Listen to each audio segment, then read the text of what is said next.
You have money in your account, not a fortune, but enough. Enough to replace the shoes with the hole in the sole.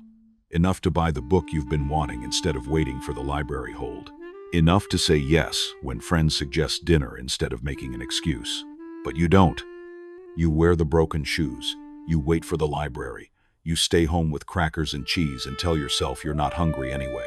Not because you can't afford it, but because spending money, any money, even on things you need, feels like stepping off a cliff. Every purchase, no matter how small, triggers something. A tightness in your chest, a voice in your head calculating, catastrophizing, asking, what if you need this money later? What if something happens? What if this is the purchase that leads to ruin? So you don't buy things. You endure instead, make do, go without. And everyone thinks you're responsible, disciplined, good with money. But that's not what this is. This isn't financial responsibility. This is financial paralysis. And it's been running your life longer than you'd like to admit. Let's be clear about what we're actually talking about. This isn't frugality. Frugal people make intentional choices about spending. They comparison shop, they wait for sales, they prioritize.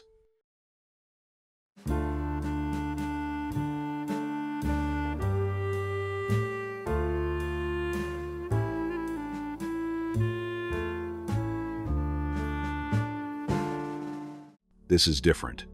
This is being unable to spend money even when it's rational to do so. This is having a winter coat that doesn't close and convincing yourself you don't need a new one because this one still technically works. This is driving on bald tires because the cost of replacement feels like a personal attack. This is saying no to experiences you want, relationships you value, joy you deserve, because the price tag feels like a threat. This is checking your bank account 5 times a day, not because you're budgeting, but because you need to know the money's still there, that you're still safe, that you haven't crossed some invisible line into disaster. And here's what makes it so insidious. The world celebrates this behavior. Look how good you are with money. So responsible, so disciplined. But what they're actually celebrating is your deprivation, your fear, your inability to enjoy the resources you've earned. They're celebrating your cage and calling it virtue. Here's the foundational psychology. Money is never just money. It's safety, it's control. It's proof that you won't end up in the situation you're most terrified of. And for people who can't spend money, that terrified place is almost always rooted in childhood.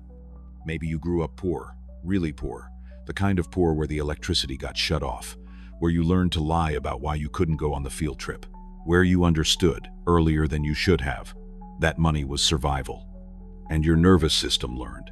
Scarcity is the default. Abundance is temporary. The floor can drop out at any moment. So now, even when you have money, you can't trust it, can't relax into it, because some part of you is still that kid, terrified of the lights going out. Or maybe you grew up with enough money, but it was weaponized. Love was conditional on grades, on behavior, on being who they wanted you to be. And money was the tool of control. I pay for this roof over your head, so you'll do what I say. And you learned, money isn't security, it's leverage. It's how people control you. So now you keep your money close. You don't spend it because spending feels like giving away power, like making yourself vulnerable to someone else's agenda. Or maybe you grew up watching a parent destroy themselves financially. Gambling, shopping addiction, bad investments, generosity that became self-destruction. And you learned, spending leads to ruin. The only safe person is the one who doesn't spend. So you became the opposite. The one who never buys anything, never takes risks, never lets money leave your account without a fight. And you think this makes you different from them, better.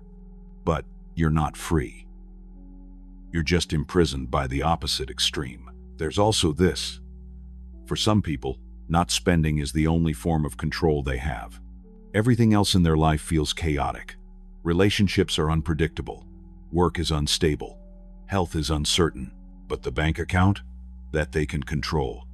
Every dollar not spent is a small win, proof that they have discipline, agency, power over at least one thing. It doesn't matter that they're miserable. that they're wearing threadbare clothes and eating the same meal for the 7th night in a row. What matters is the number goes up.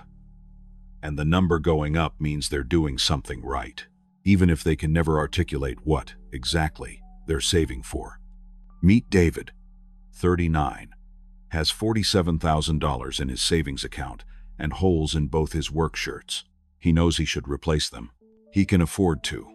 But every time he looks at prices online, he closes the tab, because spending $40 on a shirt feels reckless, frivolous, like the beginning of a slippery slope. What if he loses his job? What if his car breaks down? What if there's an emergency and he needed that $40 and he wasted it on a shirt? So he doesn't buy it. He wears the holy shirts and hopes no one notices, and tells himself this is responsible. But really, he's just terrified of a future disaster he can't predict, of a catastrophe that probably won't happen, and he's sacrificing his present comfort for a future safety that can never be guaranteed. Meet Rachel, 28. Hasn't been on vacation in 6 years. Not because she can't afford it.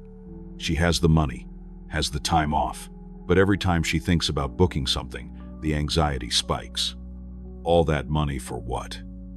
A week of pleasure. What if something happens while she's gone? What if she needs that money later for something important? Pleasure doesn't feel important enough. It never does. So she stays home, works through her vacation days, watches the money accumulate, and tells herself she'll do it eventually, when she has enough, when it feels safe. But it never feels safe.